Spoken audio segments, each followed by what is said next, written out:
10 years of legal wrangling, 10 days till one of Europe's largest unauthorised traveller sites can be forcibly cleared. According to Basildon Council in Essex, half the community at Dale Farm are living there illegally without planning permission. The travellers say they've got nowhere else to go and are refusing to go.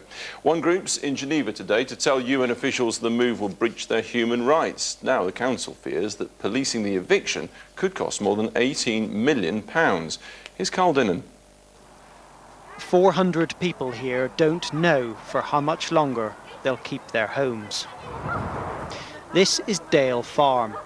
Soon after the end of August, Basildon Council's bailiffs will move in for what has been called the biggest single eviction in peacetime Britain. So where are we going? Can you tell us where we'll go? See, we're old. We need our friends. All we want is to be left here. Do you understand? Because we'll never be building here any love. We'll never be building no houses, no places.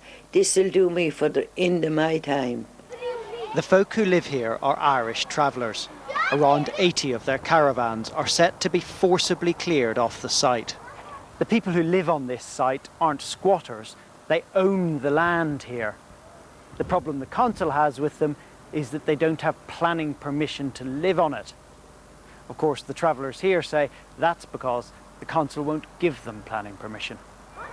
But it's not just the council who have a problem with the travellers. Residents in the so-called settled community also want them out. There may be a certain irony about a group of travellers who are refusing to budge, but many now appreciate the benefits of a settled life. 6-year-old Jimmy Tom Sheridan goes to school and is learning to read. Take a look at the pieces of this.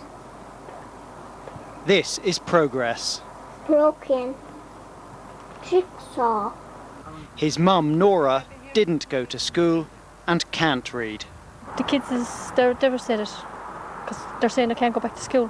Why? They're trying to explain to three kids why you can't go back to school. If I was in a house and I didn't send my kids to school, I'd be took to court.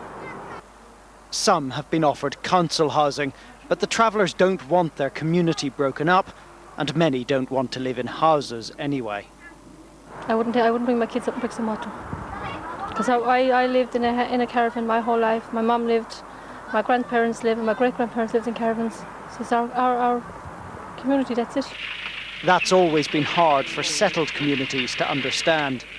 This was Essex in 1967.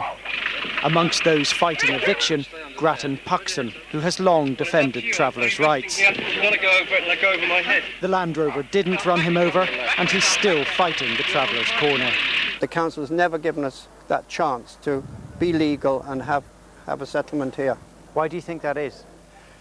Well, not me saying it, but Labour councillors and the few Liberal councillors here are saying that there is a racial element to this. It is racially tainted, the decision.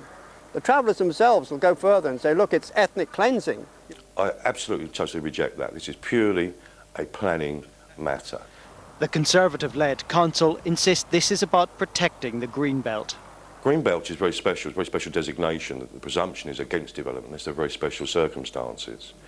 And in this case, it's been decided, rightly in my view, that the special circumstances do not outweigh the harm to the Greenbelt. Where should these people go? Well, they came from somewhere. That's one thing I'd like to point out.